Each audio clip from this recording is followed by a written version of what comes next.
Hello, and welcome back to Thoughtful Thursdays. I appreciate you tuning in again. As you know, August is the month that students are heading back to school in droves. So today, we're going to cover useful tips for the Heading Back to School initiative.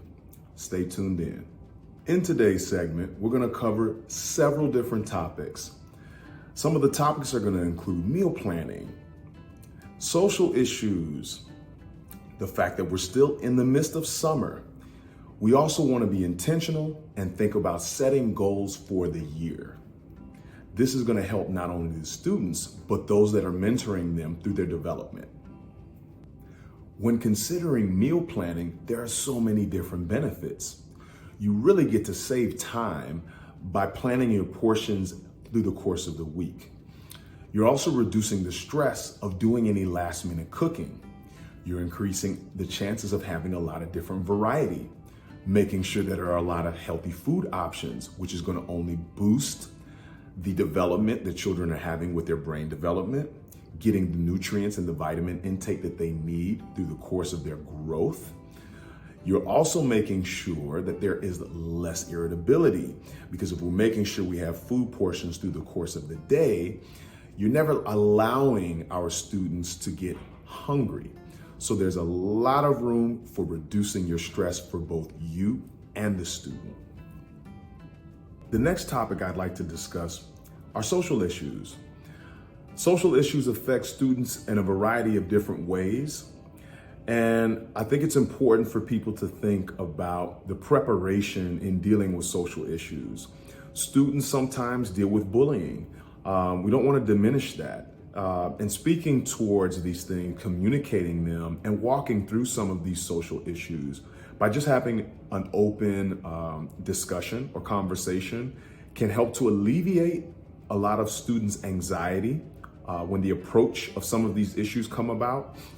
But for them to have some skill set towards having a voice in some of that discussion, or when those social issues may occur front and center when they're dealing with it in the school environment. It also may help for our mentors and parents to help process what it is the students are dealing with and how can we create a support system for them.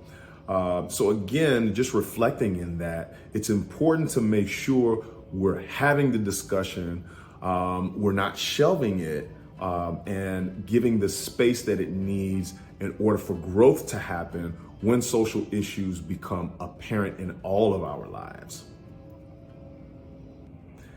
It's important to remember that though the Back to School initiative is occurring, August is still the summer. There's still time to enjoy it. So we want to make sure that we're staying present in the moment. What are some of the things that we can do that are a good closeout to our summer activities?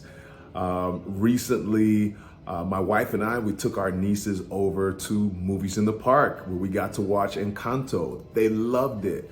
So, that occurs throughout all kinds of different neighborhoods throughout the city.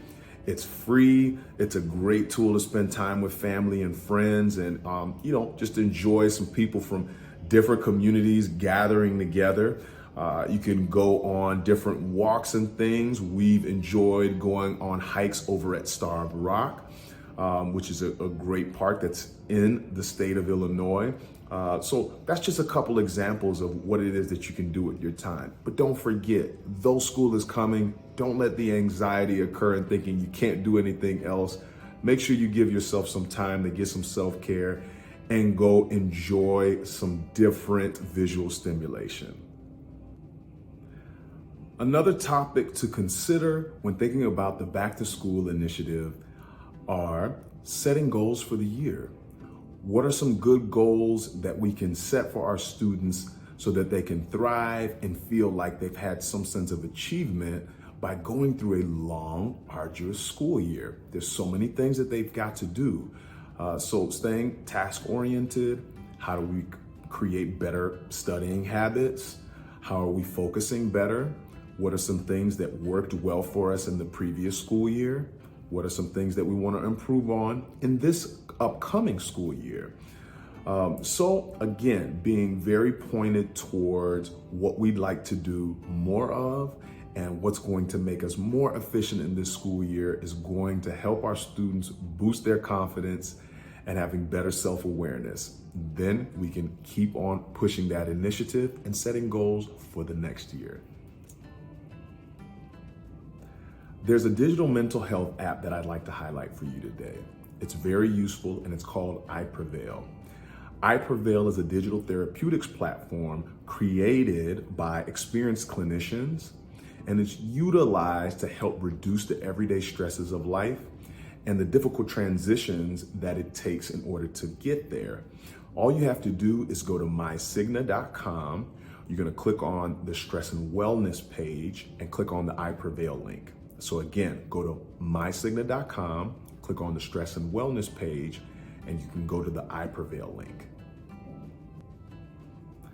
Thank you all again for tuning in on today's segment.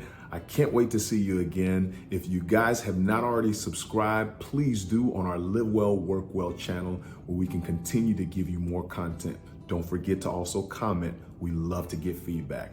Have a good rest of the day.